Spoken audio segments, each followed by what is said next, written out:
dicho, Heidegger lo que le interesa, o sea, empecé hablando de lo que le interesa a Heidegger solo le interesa una sola cosa, que es que la filosofía pueda ser capaz de apropiarse de su problema fundamental. Y el problema de fundamental de la filosofía ya fue anunciado por los grandes maestros del pensamiento en el periodo antiguo. El problema del sentido del ser. ¿Qué quiere decir ser?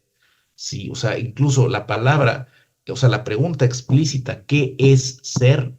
¿Sí? ¿Qué es aquello que es en tanto que es? Incluso aparece de forma explícita en Platón, en Aristóteles. ¿Qué es, en qué es ser? ¿O en qué consiste ser? ¿Sí? O qué es aquello que es.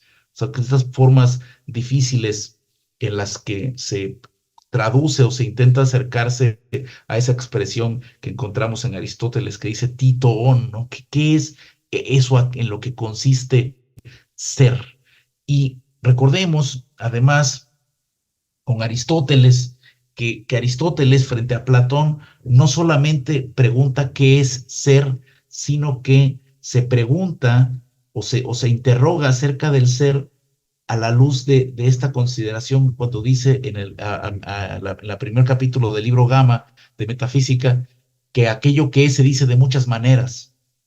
Y este énfasis en el decir, o sea, que el ente se dice, nos pone en una perspectiva muy importante. La primera es que aquello que es, o sea, el sentido de esto que estamos buscando, que, vamos a ver, ¿de qué estamos hablando? ¿No? Porque estamos preguntándonos por el sentido del ser, porque lo que estamos preguntando es por el principio articulador de toda la realidad. O sea, el principio elemental sin el cual no podríamos referirnos a nada es precisamente de que aquello de lo que hablamos, nos preguntamos, interpelamos, reflexionamos, es de alguna manera. ¿Y en qué consiste esto? De ser. Por eso es tan importante la tópica del ser.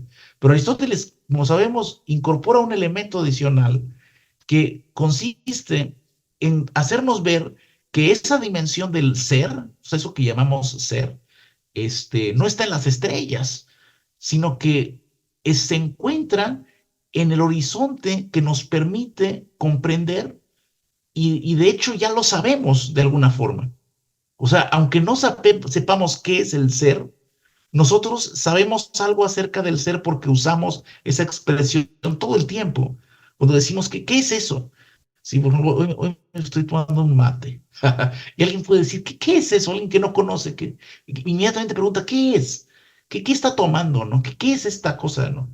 Digo, no, pues el mate es una hierba que pues se utiliza mucho en Sudamérica y de últimas fechas con esto de la globalización irremediable en la que estamos todos involucrados de alguna forma, pues resulta que ya se vende en México también y algunos que fuimos iniciados por los argentinos en estos menesteres. Yo me volví aficionado cuando estaba en Alemania con mis amigos de Argentina y pues les empieza uno a gustar y yo a su vez los inicié en otros misterios arcanos de brebajes mexicanos, naturalmente. Entonces, pero alguien pregunta, ¿pero qué es eso? O sea, ¿qué es? O sea, ¿se dan cuenta? Y entonces la respuesta obvia para decir qué es esto, es, y empieza uno a decir, pues a definirlo, a tratar de elucidarlo, de tal forma que del ser nos servimos todo el tiempo para aclarar el sentido de lo que de alguna forma ya conocemos.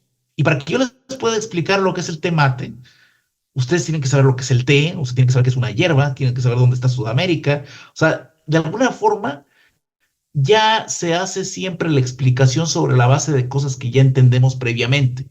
¿Se dan cuenta? Esto es muy importante. Porque lo más obvio, y esto por favor ponga muchísima atención, resulta que entonces lo más obvio, lo que de alguna manera ya sabemos, y sin lo cual no podemos establecer ninguna conexión acerca de nada, ni dar cuenta de ninguna experiencia o conocimiento o condición o lo que sea, es precisamente el ser. O sea, es lo más obvio y lo más problemático. Porque el momento en el que preguntamos, ¿pero qué es eso de ser? Una cosa es explicar lo que es el temate. Sí, otra cosa es explicar quién fue Heidegger. Sí, ¿de qué se trata ser y tiempo? Que tampoco es tan sencillo. Es incluso más fácil, es infinitamente más fácil que tratar de definir esto que a lo que nos referimos. con la partícula ser, y sin embargo es simultáneamente lo más obvio. Y es de una obviedad que ni siquiera podríamos decir que lo aprendimos en la escuela. O sea, y eso es algo que Aristóteles nos destaca de una forma extraordinaria en el libro Gama, al principio del libro Gama de Metafísica, cuando dice que aquello que es se dice de muchas maneras. Entonces, cuando decimos, Betsabe seguramente se recuerda esto porque lo platicaba, estudiamos juntos a Aristóteles hace algún tiempo, este, el, el, la palabra que utiliza Aristóteles, que se traduce como se dice, a mí me gusta mucho esa traducción, es legein, que viene de logos. Y logos es una palabra que también Heidegger traduce a su manera. La Heidegger dice que logos quiere decir referirse a y hablar de. La traducción más convencional es cuenta y razón. O sea, es la expresión que se utiliza para dar cuenta de algo, para explicarlo, dar razón. O sea, de ahí que se traduzca como razón.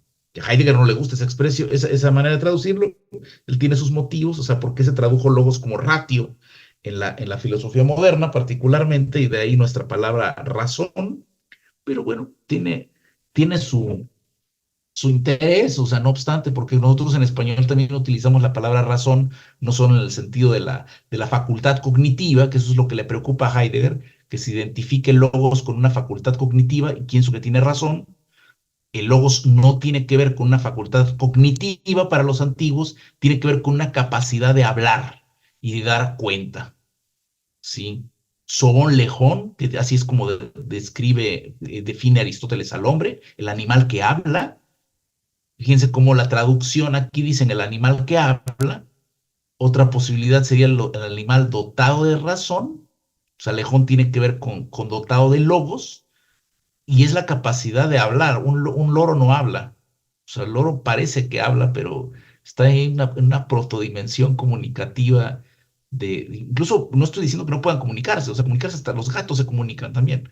Y se comunican explícitamente con nosotros, son entidades extraordinarias, porque entre ellos no maullan, maullan para el humano. O sea, porque el gato es un animal metafísico que entiende que el humano es un animal dotado de logos. Entonces, para comunicarse con el humano hay que acercarse a una articulación sonora próxima al habla humano, ¿no? Con mayor o menor grado de efectividad y complejidad, dependiendo del gato. Eso es muy importante. Luego hacemos la analítica del gato. Pero aquí la cuestión, insisto, es que la capacidad de hablar es la capacidad de dar cuenta a través del lenguaje de quiénes somos, qué hacemos, qué es lo que entendemos, darse a entender. Y entonces resulta, entonces, todo este recorrido es para decir que el ser lo vamos a buscar en el lenguaje, pero entendido precisamente en términos de una facultad que no es solamente una facultad cognitiva, sino una facultad de orden práctico, sin la cual el ente que somos en cada caso nosotros mismos, los seres humanos, justo todo lo que hacemos lo hacemos mediado por esa dimensión del sentido. Si alguien estoy yo en silencio tomándome un mate, como hemos estado hablando del mate, alguien me pregunta, ¿qué estás haciendo, no? Ah, estoy aquí tomando un mate porque tengo ganas de tomar mate. Me activa la cabeza esto. Tiene un montón de cafeína. Por eso, por eso nos gusta tanto esta chiva, ¿no? Especialmente para dar clases de filosofía. Pero alguien me pregunta, ¿qué estás haciendo? Si yo estoy en silencio, o sea, no estoy articulando, pero sé lo que hago. O sea, sé que me estoy tomando un mate y no una cerveza, sé que estoy tomando mate y no estoy leyendo. O sea lo que estoy haciendo, antes de articularlo lingüísticamente, ya tengo una comprensión de mí haciendo lo que hago. Estoy leyendo, estoy tratando de descansar, ¿no? Estoy tratando de dormir, déjame dormir, ¿no? O sea, todavía no estoy dormido, puedo responder, pero estoy en ese esfuerzo de quedarme dormido, por ejemplo. ¿Y aquí a qué vamos? Vamos a que entonces nos servimos del lenguaje. O sea, el lenguaje no es una estructura fija que simplemente es un instrumento dispuesto. O sea, no me refiero a las palabras, a las letras, al alfabeto, a la sintaxis del lenguaje. No, no, no. Me refiero a la dimensión más elemental, y por eso el tema del gato es interesante, porque los gatos casi hablan. O sea, me refiero a la dimensión más elemental de justo darse a entender Claro, lo que no puede hacer un gato, ni un loro, ni un perro, al menos todavía no está muy claro, pueden comunicarse, pero no pueden dar cuenta de sí mismos. O sea, no pueden explicarse a través de la palabra. Y en cambio, si yo le pregunto a Alejandro, ¿usted quién es? O, a ver, hábleme de usted. O sea, un perro no puede hablar de sí mismo. Entonces, el lenguaje humano tiene una peculiaridad también fabulosa porque permite una reflexividad que no permite ninguna otra forma de comunicación animal. O sea, entonces, cuando dice Aristóteles, dice, no, es que Aristóteles es un androcéntrico, no sé qué, no, no, a ver, vamos por partes, sí. Es que Aristóteles no está diciendo que el hombre es el animal que se comunica, todos los animales se comunican de alguna manera. De alguna manera, los animales humanos se comunican, pero además a través de esta dimensión lingüística, o sea, más bien la dimensión, la articulación lingüística humana permite una reflexividad que hasta donde sabemos no tienen otros animales. O sea, no es que no reflexionen o que no tengan conciencia de sí, que si se ven en el espejo, que si el gorila, sí, sí, sí, sí, pero todavía no, todavía no, o no como la humana, o no lo sabemos. Y entonces, para efectos de lo que sí queremos entender, no nos interesa tanto hacer la metafísica de los animales, que es muy interesante, o vamos, de los animales no humanos. Nosotros somos animales muy particulares porque nosotros somos capaces de servirnos de esta dimensión de logos para poder hablar acerca de nosotros mismos. Y aquí ya vamos entrando a Heidegger, porque entonces dijimos primero, ser es lo más obvio y lo más difícil de definir. Y al mismo tiempo ser tiene que ver con el lenguaje, pero tiene que ver con el lenguaje humano, porque tiene que ver con el lenguaje que hace posible una reflexividad que no exhiben otras formas de comunicación. Y tiene que ver con justo aquello sin lo cual no podemos explicar o referirnos o dar cuenta de nada. Y vamos a detenernos un momento más en esta dimensión de la reflexividad, porque justamente el humano no solamente habla de las cosas que le pasan, sino que precisamente se refiere a sí mismo como aquel a quien le ocurre lo que pasa. Y este va a ser justo un énfasis que va a hacer Heidegger. Heidegger nos va a llevar a pensar, a mostrarnos que el verdadero régimen, y aquí sí frente a Aristóteles, que pensaba que la metafísica era una ciencia acerca de la entidad, porque Aristóteles transita, voy a hablar de esto con más detalle en un momento, pero transita de una consideración del ente a el concepto de usía, que es la entidad. O sea, hablar del ser como si se tratara de una cosa, para decirlo en pocas palabras y sin tantas complicaciones, por lo menos en esta primera instancia. O sea, el problema es pensar que podemos definir el ser como si se tratara de una cosa, como el té mate. El té mate es un algo acerca de lo cual es un algo, esta matera es de color negro, tiene el matecito adentro, tiene un poco de agua, ya se le está acabando, le tengo que poner más.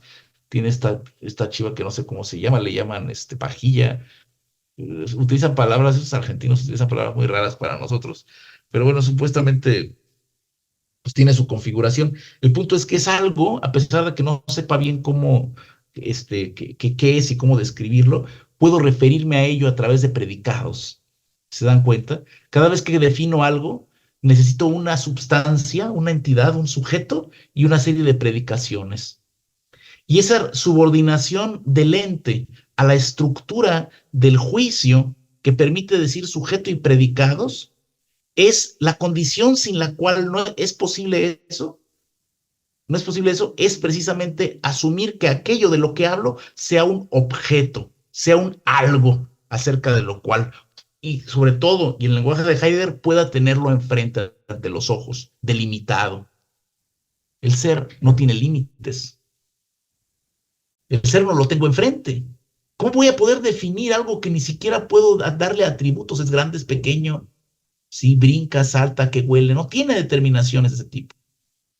Sí, es lo más universal, lo más obvio, es indefinible. Así lo ha asumido la historia de la filosofía. Y sin embargo, en esa indefinición ocurre